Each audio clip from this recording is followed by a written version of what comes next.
नमस्कार मित्रांनो, पिंगा ग पोरी पिंगा या मालिकेच्या आजच्या भागात आपण बघणार आहोत. मिठू प्रेरणाला दीर्घ श्वास घ्यायला सांगत असते आणि म्हणते की तू आता एक छान चित्र तुझ्या डोळ्यासमोर आण. तितक्यात आता वल्लरी तिथे येते. तेव्हा मिठू वल्लरीला बोटाने शांत बसायला सांगते आणि हाताने खुणवतच तू इथे कशी असं विचारू लागते. तेव्हा वल्लरी तिच्या बॅगमधून लाडूचा डबा काढत मिठूला दाखवू लागते. आता लाडूचा सुगंध सगळीकडे पसरतो. तेव्हा प्रेरणा म्हणू लागते, गो मिठू, तू मला डोळ्यासमोर चित्र आणायला सांगितलं तर मी वल्लरीच्या हातच्या लाडवांचं चित्र आणलं तर खरंच मला लाडवांचा वास यायला लागला. खरंच जादू झाली ग. असं म्हणत असताना आता वल्लरी आणि मिठू जोरजोरात हसू लागतात. तेव्हा प्रेरणा उठते आणि वल्लरीच्या लाडवांवरती तुटून पडते. आता मिठू तिच्याजवळ जात मला पण दे असं म्हणू लागते. तेव्हा प्रेरणा म्हणते की नाही मी प्रेग्नेंट आहे आणि हे लाडू फक्त माझेच आहे, त्यामुळे हे मीच खाणार आहे. आजवर लहान लहान म्हणून तुझे खूप लाड केले, त्यामुळे आता मिठू नाराज होते. तेव्हा वल्लरी तिला म्हणते की मिठू ताई, तुम्ही कशाला टेन्शन घेता, घरी भरपूर लाडू आहेत अजून, तुम्ही घरी चला, मी तुम्हाला माझे घरचे लाडू देते. तेव्हा प्रेरणा म्हणते नाही, अजिबात नाही. अगं हे लाडू मला फक्त 2च दिवस जातील, हे काय मला आयुष्यभर पुरणार नाही आणि घरी केलेले लाडू सुद्धा माझेच आहे. त्यामुळे मिठूला आता वाईट वाटू लागतं. तेव्हा प्रेरणा हसू लागते आणि मिठूला लाडू भरवत म्हणते, ओ मिठू, मी तुझी गंमत करत होते. आता मिठू जेव्हा लाडू खाते तेव्हा वल्लरीला म्हणते की अप्रतिम. तेव्हा प्रेरणा विचारू लागते की वल्लरी, मला सांग का तू यात काय काय टाकलंय. तेव्हा वल्लरी म्हणते, मी यामध्ये एक स्पेशल गोष्ट टाकलीये, ती म्हणजे माझं प्रेम. असं म्हणत आता ती प्रेरणाला मिठी मारते. तेवढ्यात निलिमाताई तिथे येते आणि प्रेरणाला म्हणू लागते की प्रेरणा, हे लाडू खाऊ नकोस. त्यामुळे आता सगळेजण आश्चर्याने तिच्याकडे बघू लागतात. तेव्हा प्रेरणा म्हणते की आई, तू हे काय बोलतीयेस. तेव्हा निलिमाताई म्हणते की या वल्लरीच्या हातचे लाडू खाल्ल्याने तुझं काहीतरी वाईट होईल. तेव्हा प्रेरणा विचारते की म्हणजे. त्यावर निलिमाताई म्हणते की खरं बोलतीये, कारण तुझ्या किती वर्ष आधी या वल्लरीचं लग्न झालंय, तरी देखील हिची कूस अजून उजवली नाहीये. त्यामुळे माझं ऐक आणि हिच्या हातचे लाडू खाऊ नकोस. असं म्हणत आता निलिमाताई वल्लरीवर ओरडत म्हणते की तू इथून जा. तेव्हा वल्लरीला खूप वाईट वाटू लागतं आणि वल्लरी रडतच तिथून जाऊ लागते. त्यामुळे आता प्रेरणा तिला थांबवत म्हणते की तू कुठेही जायचं नाही आणि ती निलिमाताईंना म्हणू लागते की आई, तू काय म्हणतीयेस की वल्लरीमुळे माझं वाईट होईल, कसं शक्य आहे ग. जेव्हा तुम्ही कोणीच माझ्याजवळ नव्हते ना, तेव्हा या वल्लरीनेच माझं केलंय. जेव्हा तू मला आईची माया दिली नाहीस ना, तेव्हा या वल्लरीनेच मला आईची माया दिलीये. तिने माझ्यासाठी जेवढं केलंय ना, तेवढं माझ्यासाठी कुणीही केलेलं नाहीये. तुला काय माहिती की वल्लरी आमच्यासाठी काय, आणि तू हिच्याबद्दल वाईट बोलतीयेस. तेव्हा मिठू म्हणते की प्रेरणा, तू बरोबर बोलतीयेस. आता मिठू निलिमाताईला बोलू लागते की काकू, वल्लरीबद्दल बोलताना 10 वेळेस विचार करत जा. तसं पण तुम्हाला कोणी मैत्रीण नाहीये ना, त्यामुळे तुम्हाला मैत्रीची किंमत कशी असणार. तेव्हा प्रेरणा म्हणते की मिठू सुद्धा बरोबर बोलतीये. ती म्हणते की आई, मला यावेळेस खरंच असं वाटलं होतं की तू बदललीयेस, पण हा सगळा देखावा होता. तुझ्याशी बोलणं म्हणजे ना दगडावरती डोकं आपटून घेण्यासारखं आहे. तू कधीच सुधारणार नाहीये. एक वेळी झोपणाऱ्याला जागं करता येतं, पण झोपेचं सोंग करणाऱ्याला कधीच आपण जागं करू शकत नाही.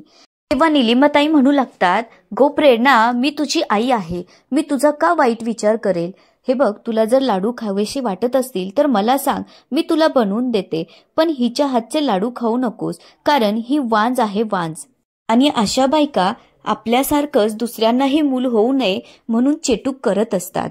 त्यामुळे या लाडूवरती हिने चेटूक केलं असेल, त्यामुळे हे लाडू तू खाऊ नकोस. आता मात्र प्रेरणाला खूप राग येतो. तेव्हा ती निलिमाताईंना म्हणू लागते, अगं आई, काय बोलतीयेस तू, हे चेटूक वगैरे, अगं कोणत्या विश्वात जगतीयेस तू. हे ऐकल्यानंतर आता वल्लरीला खूपच वाईट वाटू लागतं. त्यामुळे ती तिथून निघून जाते. आता तिच्या पाठोपाठ मिठू सुद्धा जाते. आता मिठू पळत जाऊन वल्लरीला थांबवते. तितक्यात आता प्रेरणा सुद्धा तिथे येते. आता प्रेरणा वल्लरीला म्हणते, खरं तर मला तुझ्याकडून खरं जाणून घ्यायचं होतं, म्हणूनच तुला मी माझ्या घरी बोलवलं, पण तितक्यातच आई आली, त्यामुळे विषय काढता आला नाही. वल्लरी खरं सांग, काय झालंय? काही टेन्शन आहे का? तेव्हा वल्लरी त्यांच्यापासून लपवत म्हणते की काहीच नाही. तेव्हा प्रेरणा तिला म्हणते की वल्लरी, तुला आम्ही आज नाही ओळखत आहोत. तुझे डोळेच सांगतायत की तू आमच्यापासून काहीतरी लपवतीयस. तेव्हा मिठू सुद्धा म्हणते की हो वल्लरी, खरंच सांग, काय प्रॉब्लेम आहे? पण वल्लरी काहीच सांगायला तयार नसते. तेव्हा प्रेरणा म्हणते की त्या दिवशी मनोज भाऊजी सुद्धा खूप टेन्शनमध्ये वाटले. त्यांचं वागणं खूप विचित्र वाटलं. त्यामुळे नक्कीच काहीतरी झालंय. तेव्हा मिठू आणि प्रेरणा विचारू लागतात की तुमचं काही भांडण झालंय का? की इंदू काकू तुला काही बोलल्या? त्यावर वल्लरी म्हणते की नाही, तसं काही नाहीये. तेव्हा प्रेरणा म्हणते की तुम्ही दोघं नक्कीच आमच्यापासून काहीतरी लपवताय. त्या दिवशी मनोज भाऊजी अचानकच मीटिंग सोडून बाहेर गेले आणि जाताना त्यांच्या डोळ्यात पाणी पाहिलं. सांग आता खरं काय ते? आता वल्लरी मनात म्हणत असते की खरंच मला माफ करा, कारण मी तुमच्याशी खोटं बोलणार आहे. पण यांच्यामध्ये दोष आहे, ही गोष्ट मी कधीच कुणालाही कळू देणार नाही, असं म्हणत आता वल्लरी प्रेरणाला म्हणते की सांगते.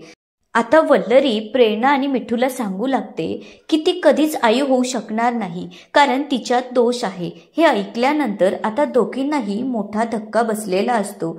इकडे वल्लरीचं बोलणं निलिमाताई चोरून ऐकत असतात. आता मनोज आणि वल्लरी जेव्हा घरी येतात तेव्हा इंदुमतीला निलिमाताईंकडून सगळं कळलेलं असतं. त्यामुळे आता दरवाजातच त्यांना उभं करत इंदुमती आरतीचं ताट घेऊन येते आणि वल्लरीची आरती ओवाळू लागते. तेव्हा मनोज आणि वल्लरी जरा आश्चर्यानेच एकमेकांकडे बघू लागतात. आता वल्लरी इंदुमतीला विचारू लागते, हे काय सासूबाई? त्यावर इंदुमती म्हणते की तुम्ही मोठा पराक्रम गाजवून आलात ना, त्यामुळे वकिलीनबाई तुमची आरती ओवाळतीये. तरीही दोघांच्या अजूनही काहीही लक्षात आलेलं नसतं. तेव्हा इंदुमती वल्लरीला म्हणते की तुम्ही आमच्या घराण्याचा निर्वंश केल्याचा पराक्रम केलाय, त्यामुळेच एवढं सगळं चाललं. तेव्हा मनोज विचारू लागतो, अगं आई, तुला म्हणायचं तरी काय? तेव्हा इंदुमती म्हणते, अरे मन्या, तू बायकोचं बैल होतास हे तर मला जळगावपासूनच कळलं होतं, पण एवढी मोठी गोष्ट तू माझ्यापासून लपवशील हे असं मला वाटलं नव्हतं. तेव्हा मनोज विचारू लागतो की काय झालंय, मी काय लपवलं तुझ्यापासून? तेव्हा इंदुमती म्हणते, तू हीच गोष्ट लपवलीये की वल्लरीमध्ये दोष आहे आणि ही वांज आहे. हे ऐकल्यानंतर आता दोघांनाही धक्का बसतो. आता इंदुमती त्यांना म्हणू लागते की ही गोष्ट जेव्हा मला कळली ना, तेव्हा तर मला खूप राग आला होता.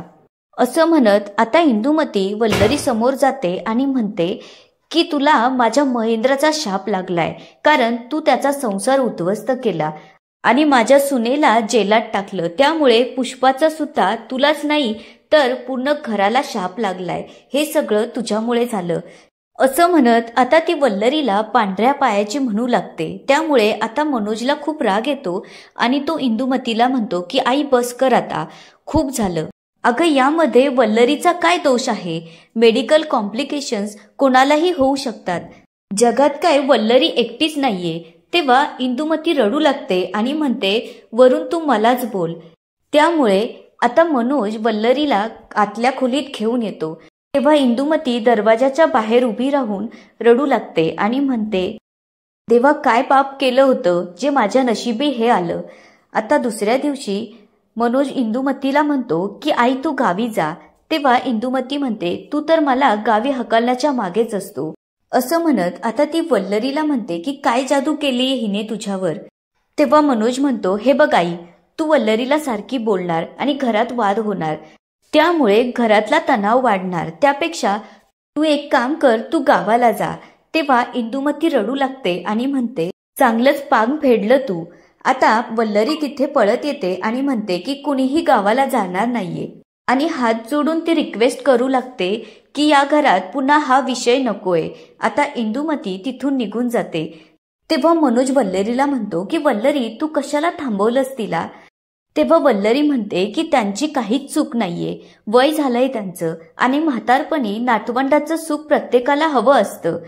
त्यांची बोलण्याची पद्धत जरी चुकीची असली तरी त्यांचा हेतू चुकीचा नाहीये.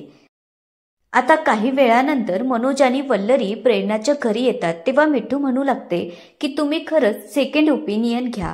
तेव्हा प्रेरणा म्हणते की खरंच काही वेळा अशा केसेसमध्ये चुकीचे रिपोर्ट्स येऊ शकतात, त्यामुळे तुम्ही पुन्हा टेस्ट करून घ्या. आता अजित सुद्धा म्हणतो की विज्ञान एवढं पुढं गेलंय किती मिरॅकल्स होत असतात, त्यामुळे काहीतरी पर्याय तर नक्कीच असेल, त्यामुळे तुम्ही खरंच सेकंड ओपिनियन घ्या. हे ऐकल्यानंतर आता वल्लरीला खूप टेन्शन येतं आणि ती विचार करू लागते. परत टेस्ट केल्यानंतर मनोजचं सत्य सगळ्यांसमोर येईल आणि याच ठिकाणी आजचा एपिसोड संपतो. आता पुढे काय होणार ते बघूया उद्याच्या एपिसोडमध्ये. धन्यवाद.